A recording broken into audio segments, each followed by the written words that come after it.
Yeah, literally a death cult. So, okay, going back to the slides, yeah, we talked about that. It's very hard to get a compromise with like as extreme a group as Hamas is, right? So it's understandable that this is kind of like a deadlock. It's the stuck in a battle that's never going to end. Hamas is actually benefiting off stolen money, aid, and they thrive on suffering. So it's kind of like it's probably a controversial thing to say, but it's kind of like how BLM, thrives off the whole racial inequality thing and how they need to continue to they need to for them to exist they have to keep talking about this, right? When instead of getting rid of the whole race dynamic they keep bringing up more and more. So it's the same idea here except with the death, right? So Hamas continues to benefit while people die, right? Very, very rude. But yeah. One quick thing about the your second point there with Islamic beliefs about Jews being bad and evil. It's kind of interesting about how that came about, because when Muhammad was in Mecca preaching for over a decade, it was back then. It was basically, hey, this is going to be Muslims and Jews and Christians united against the polytheists, and we're all going to be on the same page. And then it's going to be us against the polytheists. And so during this time, he's preaching, yeah, the Christians and Jews, I'm in their scriptures. They know I'm in their scriptures. As soon as they see me, they'll be like, oh, you're the guy we've been waiting for. You're the Arab prophet that we've all been waiting for. And so he tells his followers this for a decade. Jews will recognize him. He's in their scriptures. Then the Muslim community moves from Mecca to Medina, where there are 3 Jewish tribes. And the Jewish tribes are basically ready to laugh him out of the city, right? For claiming that he's a prophet in their scriptures and so on. But he's already been claiming that they know him and they recognize him. So this isn't simply a matter of them not seeing it or missing it or not interpreting passages in the same way. He's supposedly in there so clearly, like just mentioned by name in previous scriptures, things like that. But at least his description, it's so obvious that when they reject him, it can't be because they're interpreting things differently or they missed this somehow. It's they know he's a true prophet and they're lying. They're lying and they know it, which means they're evil and they're actually trying to sabotage God's plans in this world. And so that's why you just have to get rid of them. They've set themselves for evil in opposing the prophet that they know is a true prophet, and they're trying to do away with him. Muhammad's the king of gaslighting. It's not that you simply reject me. It's no, it's I'm true and you reject me. You see, you're the liar. It's like they recognize me like they recognize their own kids. Yeah, they know it from their own books. Like, yeah. And by the way, this is why you have these Muslim sources, and like in the Hadith, they've got these stories about these various emperors and Muhammad sending these letters to these emperors and so on. Hey, you should believe in me. And the Muslim descriptions are these various rulers are, oh my goodness, it's the Arab prophet that we've all been waiting for, that we know of from our scriptures. We know his description perfectly, and this is him. Oh no, what do we do?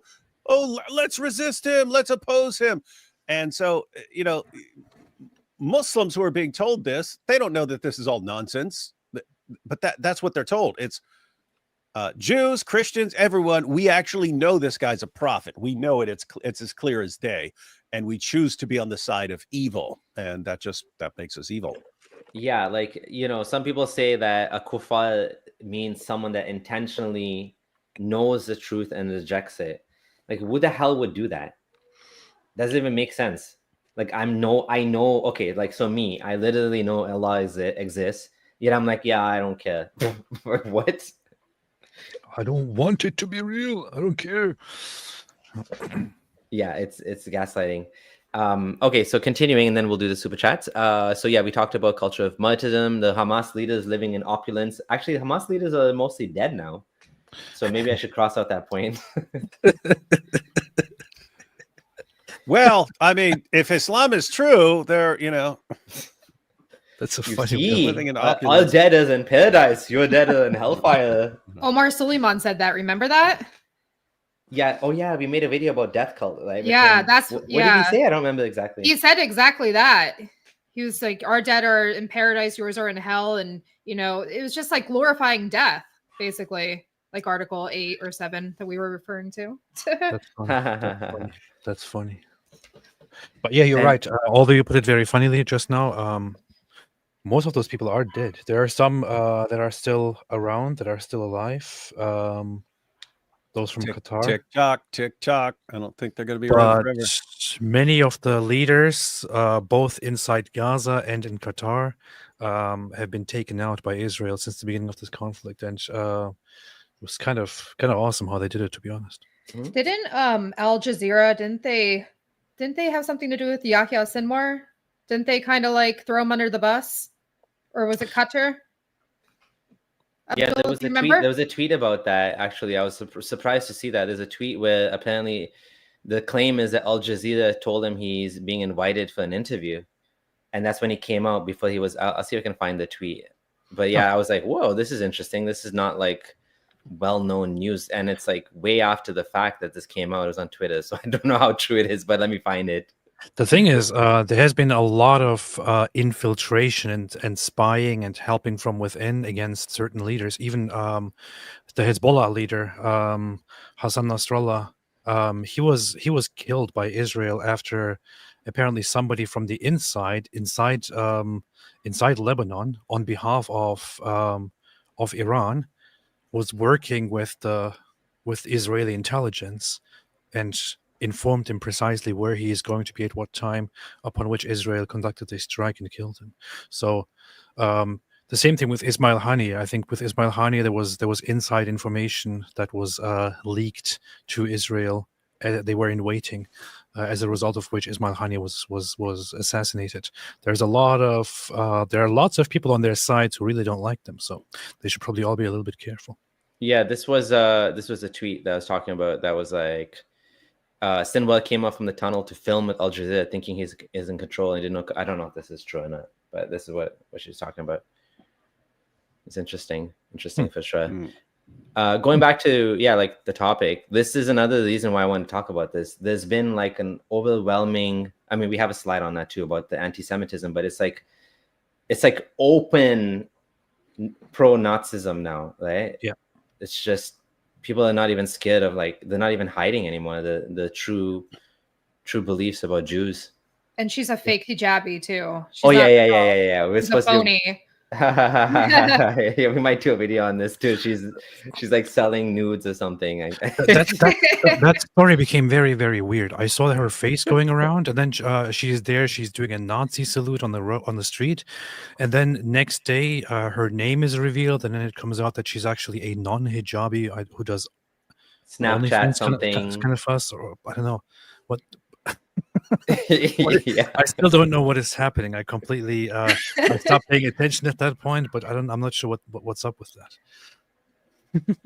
Yeah, some crazy stuff going on. But just openly hating on Jews now. This is another good, I think, point that's worth mentioning, that I'm not an expert on politics. I don't know what the solution is going to be, but the state, they gave Gaza to Hamas or to the Palestinians, and ever since then there's been nonstop rocket attacks. I just don't know how can you live in peace with people that continue to do these things. It's like, what's the solution? I don't know what the solution is. It's messy, right? And if you were living amongst people that believed in life instead of death, maybe then there would be a solution. Maybe this could have been, I mean, Sam Harris mentioned this article, could have been like a Singapore with all the aid that they've got, right? Singapore, some people say it could have been like Dubai, but instead it's this like wasteland that continues to shoot rockets and build tunnels and want to kill the Jews, Yeah. And I think it was Douglas Murray. He was pointing out that with all these Hamas guys basically taking all the aid and becoming billionaires and so on, the idea was that lots of smart people in positions of power were okay with that, because they believed as long as these guys were becoming billionaires, They don't want to lay Right. down they don't want to lay down their lives for the cause. So the idea was, matter of fact, going back to Arafat. So, okay, this dude is getting rich. Good.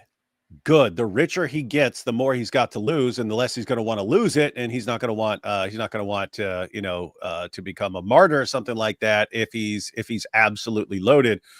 And so you get all these Hamas guys becoming billionaires and stuff, and then you find out, nope, actually some of these guys are true believers, and it doesn't matter how many billions they got, they still are ready to die while attacking Jews. So Yeah, it's awful. Probably people may or may not know that Yahya Sinwar was actually cured by Israel. He had a tumor in his brain. He was in jail. He was a high profile prisoner of Israel, and they thought, I guess, that if they help him, maybe he would have some kindness back to them or something. It was a big mistake. This guy went on and became the mastermind of October 7. Yeah, I mean, think about that though, right? Think about that. Like, they're coming up with every alternative.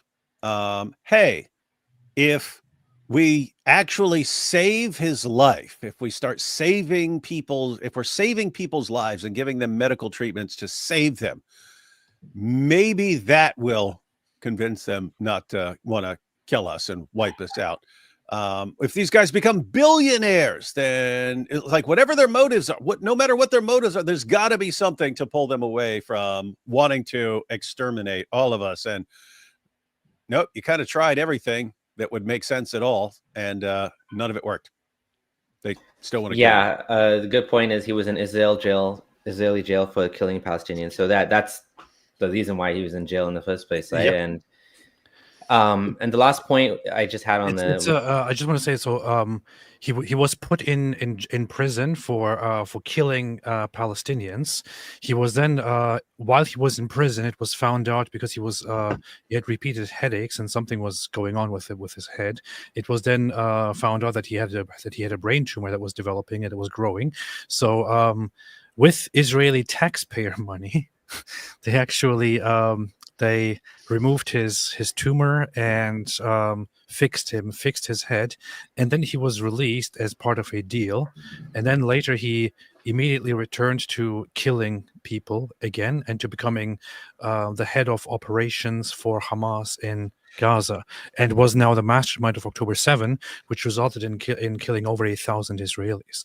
It's really, really messed up how these people actually operate. There is no ounce of thankfulness. You can do whatever you want for them, for the people with that mindset in that place, and it turns out they turn around once again to terrorism. It's so crazy. Drew Samantha said he killed the nephew of the doctor who operated him, was killed on October 7th. So that's awful. And the last point I had on there was about this was actually an interesting documentary. Well, it's just 10 minutes, but it was an interesting one we watched today about why does nobody want Palestinian refugees. And he talked about how destabilizing it is to the countries around when these refugees come, and how they start uprising against the government. That's what happened in one of the countries. And so, it's easy to talk, like from America, Canada, to say, flee Palestine, and you have all these, but then the countries that are right there, they don't want to pay. It's easy to talk big, but the actual like refugees and the actual people, like nobody wants them because the problem, they create problems for those other countries. Well, we watched another documentary, remember, where every time there was talks about peace, it's like they would have these talks and then go and bomb. They would have talks of peace, go blow up this. Like there's never any sort of like, I don't know, sense from that side.